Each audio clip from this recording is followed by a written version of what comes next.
Et si je vous disais que la différence entre un personal branding qui passe inaperçu, avec lequel on rate des opportunités, des ventes, ce n'est pas votre réseau, mais la manière dont vous racontez votre histoire.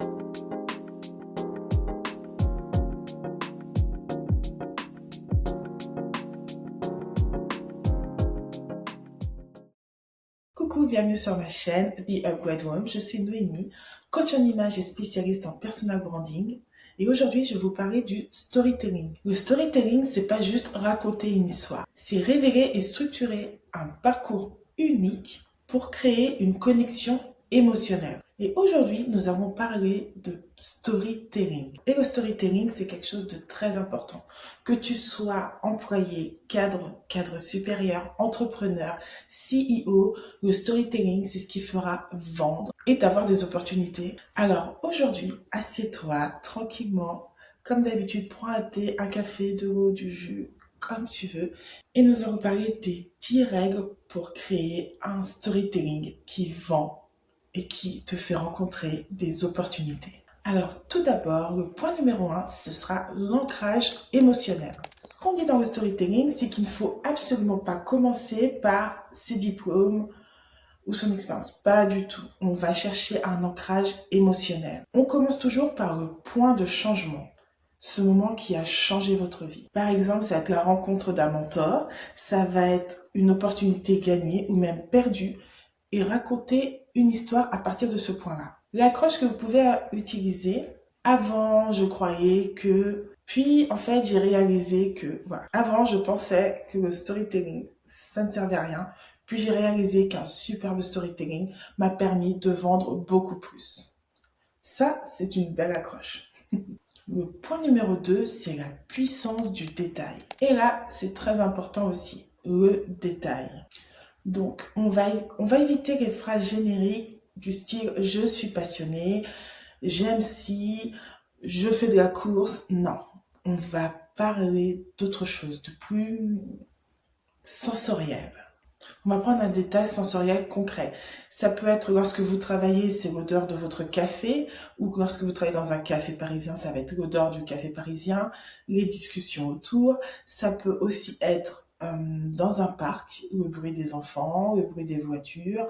Voilà, un détail sensoriel concret qui va ancrer du coup votre audience avec vous. Et ces petits détails, ce n'est pas pour rien, c'est ce qui va rendre votre histoire beaucoup plus concrète et beaucoup plus réelle. Le point numéro 3, c'est la structure.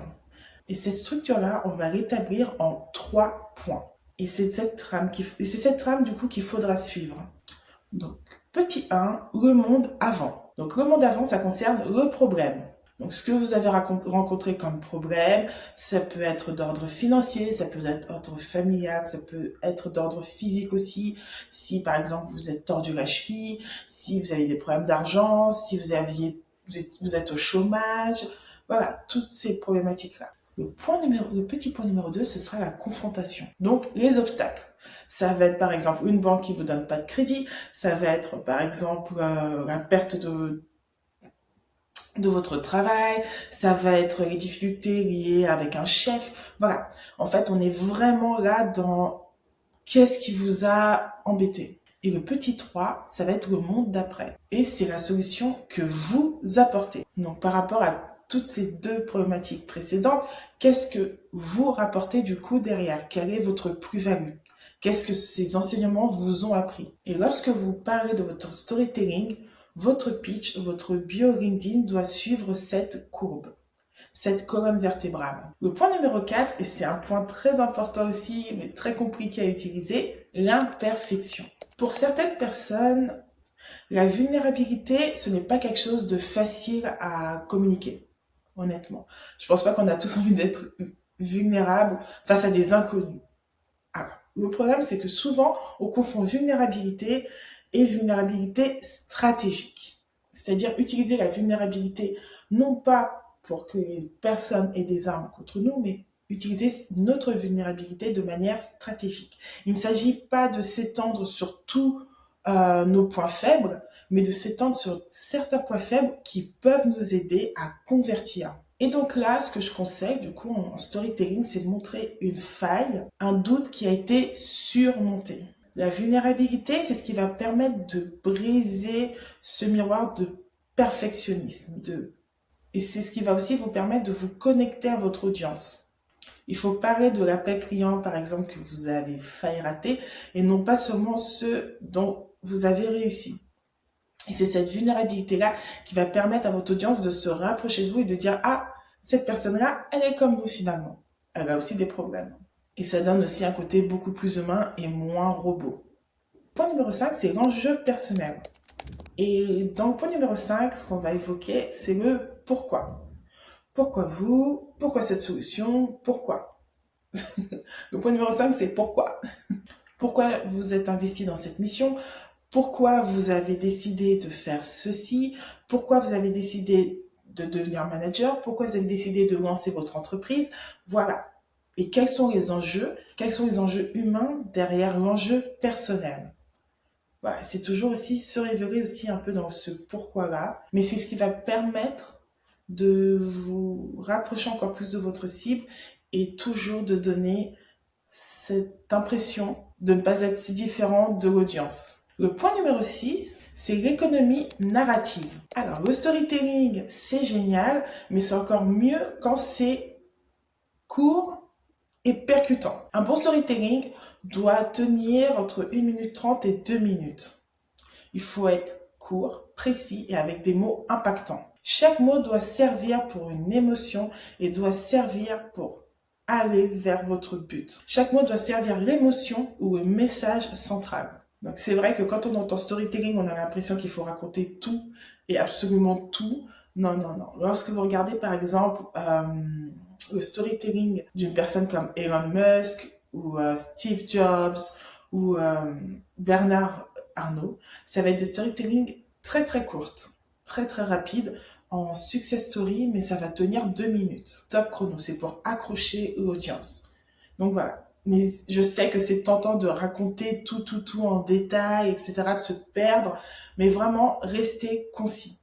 Le point numéro 7, c'est se raconter. Alors sur ce point-là, ce que je conseille à mes clientes, c'est d'utiliser du vécu. Par exemple, si vous êtes conseillère, plutôt que de dire je conseille les auto-entrepreneurs, plutôt que de dire je vends des formations, dites plutôt j'ai rencontré cette personne au travail et j'ai compris qu'il y avait un souci et qu'elle était en burn-out car elle n'avait pas les outils nécessaires pour progresser professionnellement.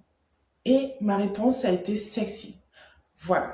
Lorsqu'on pose ce cadre-là, c'est beaucoup plus percutant, ça donne de la vie et on a envie d'écouter la suite. On a envie d'écouter comment cette collègue s'en est sortie et quelles solutions vous avez proposées. Le point numéro 8, c'est l'image mentale. On est attiré par les mots en tant qu'être humain, mais on est aussi attiré par l'image, le visuel. Donc ce qu'il vous faut, c'est vous trouver une image forte qui vous représente. Et je sais qu'on a l'impression que c'est un peu n'importe quoi, mais finalement, lorsqu'on donne une image forte à sa profession, à soi-même, ça nous valorise. Plutôt que de dire, par exemple, je suis chef de projet, je suis responsable projet, on peut dire, je suis un jardinier de projet. Je sais, c'est très imagé et ça peut paraître très léger, mais c'est cette image-là qui va rester dans la tête de votre interlocuteur et qui va permettre de rester justement ancré.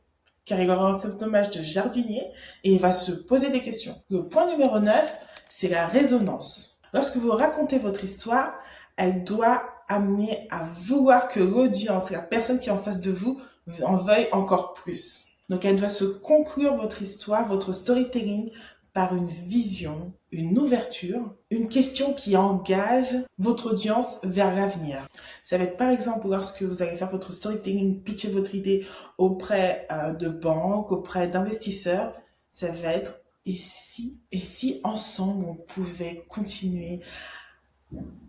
Voilà, ça va être ce moment-là où on va rassembler. C'est là où on va inclure l'audience, son interlocuteur dans notre projet pour qu'il se sente aussi faire partie de l'équipe et participer à quelque chose de très grand. Et enfin, le point numéro 10, ça va être l'itération. Le storytelling, votre discours est un discours vivant. Il ne faut pas qu'il soit figé. C'est bien d'en créer un, de créer des bases, mais l'important c'est qu'ils soient mouvants, en agilité. N'hésitez pas à tester différentes versions. Voyez ce qui fait réagir, ce qui fait réagir un peu moins. Voyez ce qui touche, ce qui ne touche pas et ajustez. Le storytelling, c'est vraiment un processus et non pas un produit fini. Ça ne se fiche pas. Donc, n'hésitez pas à faire plusieurs storytelling et à voir lequel fonctionne selon votre audience. Maintenant que nous avons vu tous ces points, nous allons voir comment appliquer ça.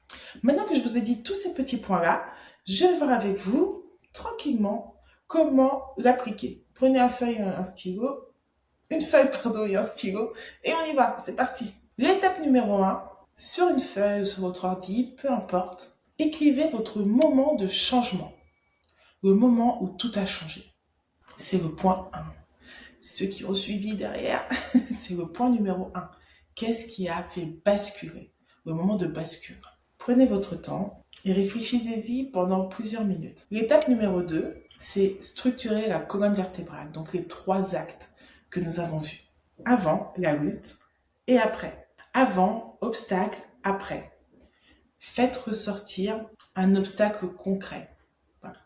Non pas, j'ai trébuché, oh là là, un obstacle concret, quelque chose qui va montrer votre résilience face à un obstacle. Étape 3, trouvez une image ou une métaphore. Donc comme on l'a dit sur le point numéro 8, il faut que vous trouviez une image ou une métaphore qui vous représente et qui représente votre rôle. Donc petit exercice à faire après avoir noté tout ça, c'est de prendre cette trame et de l'introduire dans votre signature de mail, dans votre profil LinkedIn ou dans votre pitch. Ces 10 règles que j'ai données pour un storytelling percutant, c'est un cadre. Ça peut changer. C'est pour vous donner déjà une structure, pour que vous puissiez avoir cette authenticité, la base pour créer un storytelling percutant, qui vous donnera du coup l'authenticité qui vous manque pour toucher votre audience. L'objectif, bien sûr, ce n'est pas de devenir quelqu'un d'autre, tout au contraire, c'est de devenir la meilleure version de vous-même et de vous vendre au mieux auprès des autres, auprès du monde et surtout vous révéler. Et si cette approche vous a parlé, n'hésitez pas à vous abonner, à liker, à partager cette vidéo et à commenter surtout quel est pour vous le meilleur storytelling, quelles sont les meilleures méthodes pour créer un storytelling percutant. Je partage chaque semaine des stratégies concrètes et expérimentées pour développer votre influence et votre business grâce à une communication qui marque. Et j'espère que cette vidéo vous touchera, que vous soyez entrepreneur, que vous soyez à la recherche de travail, que vous soyez cadre, que vous soyez CEO, cadre sup avec beaucoup d'ambition. J'espère que cette vidéo vous a plu, car votre parcours mérite d'être entendu. Vos idées méritent d'être entendues. Donnez simplement de la structure et vous verrez que vous arriverez à toucher votre audience et à vos objectifs. Je vous dis à très bientôt pour une prochaine vidéo sur la chaîne. N'hésitez pas à activer la cloche. À la prochaine!